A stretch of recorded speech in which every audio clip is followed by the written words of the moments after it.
Corona का कहर जारी। पिछले 24 घंटे में कोरोना के 2,57,299 नए मामले। कोरोना से मौतों का सिलसिला जारी। पिछले 24 घंटे में रिकॉर्ड तोड़ 4,194 मरीजों की मौत। देश में एक्टिव केस 29 लाख के पार, 2 करोड़ से ज्यादा लोग संक्रमित। देश में रिकवरी रेट 87% से ज्यादा, एक्टिव केस बढ़कर करीब 12% हुए। कोरोना से मृत्यु दर 1.12। बीते दिन 14 लाख से ज्यादा कोरोना सैंपल टेस्ट किए गए, पॉजिटिविटी रेट 12% से ज्यादा। देश में टीकाकरण ग्राफ गिरना चिंताजनक, लगातार 5वें दिन 15 लाख से कम लगे टीके। देश में 43,610 केंद्रों पर टीकाकरण का अभियान जारी। शुक्रवार को 15 लाख से ज्यादा लोगों को वैक्सीन की डोज दी गई। 21 मई तक देश भर में 19 करोड़ से ज्यादा लोगों को डोज लगी है। इनमें से 15 करोड़ 5 लाख लोगों को पहली डोज दी गई है, जबकि 4 करोड़ 28 लाख लोग दूसरी डोज ले चुके हैं। देश में केवल 6 राज्य ऐसे हैं जहां पर 1 करोड़ से ज्यादा डोज दी गई है। महाराष्ट्र में सबसे ज्यादा 2 करोड़ से ज्यादा डोज दी गई। कोरोना की दूसरी लहर में डॉक्टरों पर कहर। अब तक 420 डॉक्टर्स की गई जान, दिल्ली के 100 डॉक्टर शामिल। इंडियन मेडिकल एसोसिएशन की तरफ से जारी आंकड़ों के मुताबिक दिल्ली और बिहार में सबसे ज्यादा डॉक्टर्स की मौत। बीजेपी के राष्ट्रीय अध्यक्ष जेपी नड्डा ने कोरोना वायरस के खिलाफ टीकाकरण अभियान को लेकर विपक्ष पर बोला हमला। कहा, टीकाकरण में रोड़े अटका रहा है विपक्ष। विपक्ष को कटघरे में खड़ा करते हुए नड्डा ने कहा कि विपक्ष पर चिट्ठी की राजनीति का आरोप उनकी तरफ से लगाया गया है। कांग्रेस पर उन्होंने आरोप लगाया है। बीजेपी के राष्ट्रीय अध्यक्ष जेपी नड्डा ने टीकाकरण अभियान को लेकर विपक्ष पर सवाल खड़े किए।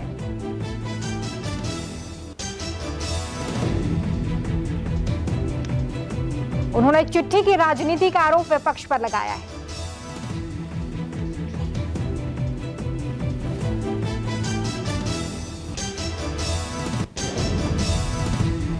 कर्नाटक सरकार ने 7 जून तक लॉकडाउन बढ़ाने का ऐलान किया है। कोरोना मामलों के बढ़ने के बीच बढ़ाया गया लॉकडाउन। सीनियर अधिकारियों और मंत्रियों के साथ बैठक के बाद सीएम येदियुरप्पा ने फैसला लिया। अब 7 जून तक लॉकडाउन। ब्लैक फंगस का खतरा बढ़ा। हिमाचल प्रदेश में 1 साल के लिए ब्लैक फंगस महामारी घोषित। हिमाचल के इंदिरा गांधी मेडिकल कॉलेज में ब्लैक फंगस का पहला मामला, सरकार ने महामारी घोषित किया। यूपी में ब्लैक फंगस से बचने के लिए कमेटी का गठन। लखनऊ के पीजीआई के डायरेक्टर को दी गई अध्यक्षता। मुख्यमंत्री योगी आदित्यनाथ ने महामारी घोषित किया, इलाज की व्यवस्था करने के निर्देश।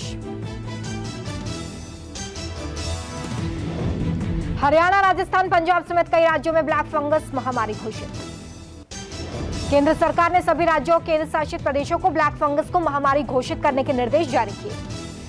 आईसीएमआर और राज्य सरकार इस महामारी को लेकर स्क्रीनिंग और उपचार संबंधित दिशा निर्देश जारी करेंगे। सरकार के निर्देशों को मानना हॉस्पिटल्स के लिए जरूरी, पालन न करने पर चालान काटने का प्रावधान। कमजोर इम्यूनिटी वाले लोगों पर अटैक कर पाता है ब्लैक फंगस। ऐसे मरीज स्टेरॉइड का सेवन करते हैं। राजस्थान सरकार का बड़ा ऐलान, सरकारी अस्पतालों में ब्लैक फंगस का फ्री में होगा इलाज। कोरोना की तीसरी लहर में सबसे ज्यादा शिकार बच्चों के होने की आशंका। मुंबई में खतरे से निपटने की तैयारियां तेज। मुंबई में बच्चों के लिए शहर में किड्स स्पेशल वार्ड बनाए जा रहे हैं, जहां पर इन बच्चों का इलाज होगा।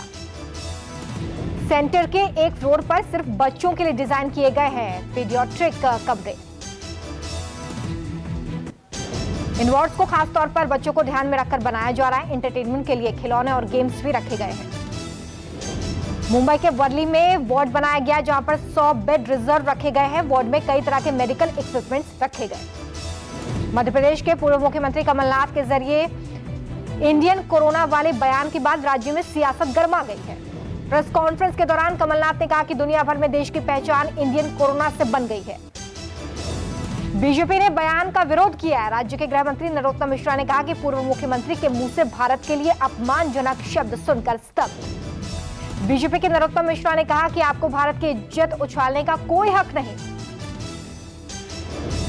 मध्य प्रदेश के वरिष्ठ पत्रकार राजकुमार केसवानी का निधन, सीएम शिवराज ने जताया दुख। पूर्व मुख्यमंत्री कमलनाथ ने ट्वीट कर केसवानी को श्रद्धांजलि दी है। भोपाल गैस कांड से पहले ही सुरक्षा चूक को किया था उजागर।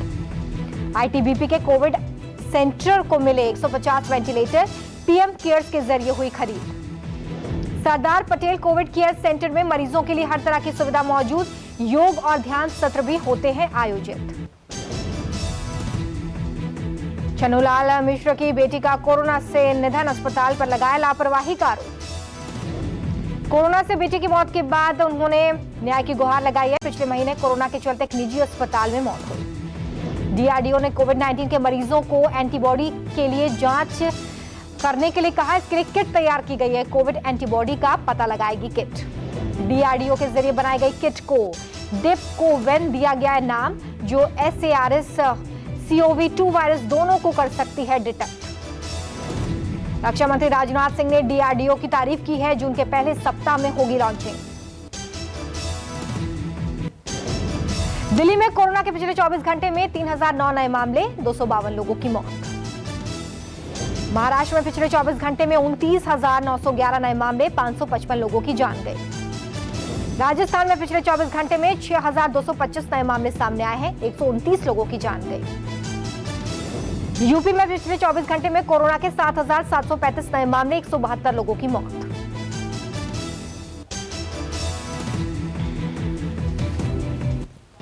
मुंबई के बांद्रा में ऑक्सीजन सिलेंडर की कालाबाजारी पर मुंबई क्राइम ब्रांच की बड़ी कार्रवाई। कालाबाजारी मामले में एक शख्स गिरफ्तार। क्राइम ब्रांच की टीम ने 25 ऑक्सीजन सिलेंडर्स के अलावा ऑक्सीजन किट बरामद की। इसकी कीमत 7 लाख रुपए बताई जा रही है। मामले में पुलिस को एक और शख्स की तलाश है। केंद्रीय स्वास्थ्य मंत्री डॉक्टर हर्षवर्धन WHO के कार्यकारी बोर्ड के अध्यक्ष पद संभाल सकते हैं आज। भारत में कोरोना से लड़ाई में अहम भूमिका निभा रहे हैं डॉक्टर हर्षवर्धन। जापान के डॉक्टर हिरोकी नाकाटानी की जगह लेंगे। 194 देशों ने भारत के प्रतिनिधित्व प्रस्ताव पर किया सिग्नेचर। 34 सदस्य बोर्ड के अध्यक्ष बनेंगे केंद्रीय मंत्री हर्षवर्धन। एयर इंडिया के यात्रियों का डेटा लीक। एयरलाइंस ने अपनी डेटा प्रोसेसर कंपनी सीता पर फोड़ा लीक का ठिकाना, दिए जांच के आदेश। एयर इंडिया के पैसेंजर सर्विस सिस्टम पर साइबर अटैक से दुनिया भर के 45 लाख यात्रियों का डेटा प्रभावित। यात्रियों का जो पर्सनल डेटा लीक हुआ है उसमें यात्रियों का नाम, जन्म तारीख, मोबाइल नंबर, पता, पासपोर्ट नंबर, टिकट की जानकारी शामिल। साइबर अटैक मामले पर एयर इंडिया की सफाई। एयर इंडिया ने कहा कि यात्रियों के क्रेडिट कार्ड डेटा के साथ उनका CVV नंबर या CVC नंबर लीक नहीं हुआ। एयर इंडिया FFP प्रोग्राम के पासवर्ड को रीसेट किया गया है। सभी यात्रियों को पासवर्ड बदलने की अपील की गई है। साइक्लोन तौकते के बाद देश पर एक और तूफान का खतरा। मौसम विभाग के मुताबिक बंगाल की खाड़ी में बन रहा है तूफान। तूफान से निपटने के लिए NDRF ने पश्चिम बंगाल और उड़ीसा में टीमों को तैनात करना शुरू कर दिया है। 26-27 मई के आसपास दस्तक दे सकता है तूफान। तौकते से प्रभावित राज्यों में बचाव के काम के लिए भेजी गई टीमों को वापस बुलाया जा रहा है। तौकते के चलते समुद्र में डूबे जहाज पर रेस्क्यू ऑपरेशन जारी। आज समंदर में नौसेना के रेस्क्यू ऑपरेशन का 6वां दिन। बीते दिन नौसेना ने रेस्क्यू ऑपरेशन में 11 और शवों को बरामद किया था। अभी भी लापता लोगों की तलाश की जा रही है। INS कोची समेत 5 INS जहाज रेस्क्यू मिशन में लगे। दिल्ली में आज भी बारिश की संभावना। मौसम विभाग के मुताबिक यूपी, हरियाणा समेत उत्तर भारत में खुशनुमा मौसम। यूपी के कई इलाकों में बीते दिन भी बारिश दर्ज। बारिश की वजह से उत्तर भारत के अधिकतर राज्यों में गर्मी से राहत। पश्चिमी विक्षोभ के एक्टिव होने से राजस्थान के अनेक हिस्सों में बारिश का अनुमान। मौसम विभाग के मुताबिक राजस्थान के कई हिस्सों में आंधी के साथ हो सकती है हल्की बारिश। मौसम विभाग के मुताबिक 23 मई तक जोधपुर, बीकानेर में तेज हवाएं या धूल भरी आंधी चलने की संभावना। नेपाल में सियासी उठापटक के बीच राष्ट्रपति ने संसद की भंग। अब 12 से 19 नवंबर के बीच होंगे चुनाव। नेपाल में मध्य अवधि चुनाव का ऐलान। राष्ट्रपति विद्या देवी भंडारी ने संसद को भंग करते हुए ऐलान किया। राष्ट्रपति ने नेपाली कांग्रेस के अध्यक्ष शेर बहादुर और प्रधानमंत्री KP शर्मा ओली दोनों के सरकार बनाने के दावे को खारिज किया। राहुल द्रविड़ श्रीलंका दौरे पर भारतीय टीम के कोच बनने को तैयार। जुलाई में होगी वनडे और T20 सीरीज। हैरिस बोले, गाबा टेस्ट में ऑस्ट्रेलियाई बल्लेबाज की तरफ से खेले पुजारा वसीम जफर ने किया ट्रोल। मोहम्मद यूसुफ बोले, विराट कोहली और रोहित शर्मा से सीखे पाकिस्तानी बल्लेबाज आजम। न्यूजीलैंड के तेज गेंदबाज टिम साउदी ने कहा कि इंग्लैंड टेस्ट सीरीज फायदेमंद। WTC में भारत से भिड़ने की तैयारी होगी। भारतीय महिला टीम कोच विवाद के बीच सौरव गांगुली भड़के, रमन को पद से हटाने पर जताई नाराजगी। 1.5 करोड़ कर्मचारियों को मोदी सरकार का तोहफा, डीए में किया दुगना इजाफा। देश में अब ऑक्सीजन कंटेनर और टैंकर के ड्राइवरों का टीकाकरण किया जाएगा, केंद्र सरकार ने आदेश दिए। केंद्रीय मोटर वाहन नियमों में किया गया बदलाव, सीएनजी से चल सकेंगे ट्रैक्टर। एलआईसी ने यूनियन बैंक में हिस्सेदारी बढ़ाकर 5% से ज्यादा कर दी है, बैंक के शेयर में उछाल। कोरोना के खिलाफ जंग में मुकेश और नीता अंबानी ने संभाला मोर्चा, रिलायंस फाउंडेशन अस्पताल की सुविधा में इजाफा। Samsung Galaxy F52 5G smartphone 8 GB RAM के साथ हुआ लॉन्च, 4 कैमरों के साथ मिलेंगे खास फीचर्स। अब व्हाट्सएप चैट को एक फोन से दूसरे फोन में आसानी से कर सकेंगे ट्रांसफर। व्हाट्सएप पर जान सकेंगे इलाके में वैक्सीन है या नहीं, सरकार ने जारी किया mobile number. Blood oxygen sensor के साथ noise fit active smart watch launch.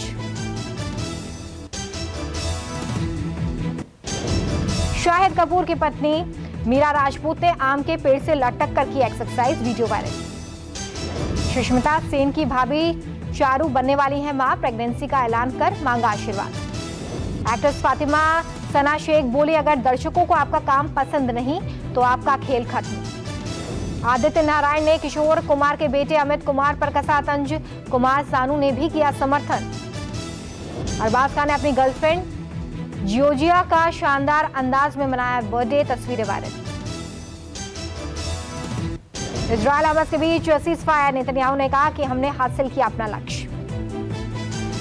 Pakistan में फिलिस्तीन के समर्थन में रैली के दौरान बड़ा विस्फोट, 6 लोगों की मौत, 14 लोग जख्मी। WHO का बड़ा बयान, कोविड-19 मृतकों की संख्या बहुत कम बताई गई, तादाद हो सकती है दोगुनी।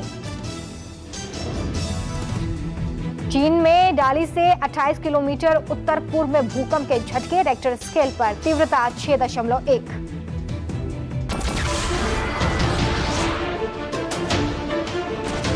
नमस्कार, मैं हूं मानक गुप्ता। अगर आपको हमारा ये वीडियो पसंद आया हो तो इसे लाइक और शेयर जरूर करें, और हां, हमें सब्सक्राइब और फॉलो करना ना भूलें ताकि आप देश और दुनिया की कोई खबर मिस ना करें। तो जुड़े रहिए हमारे साथ और देखते रहिए News 24।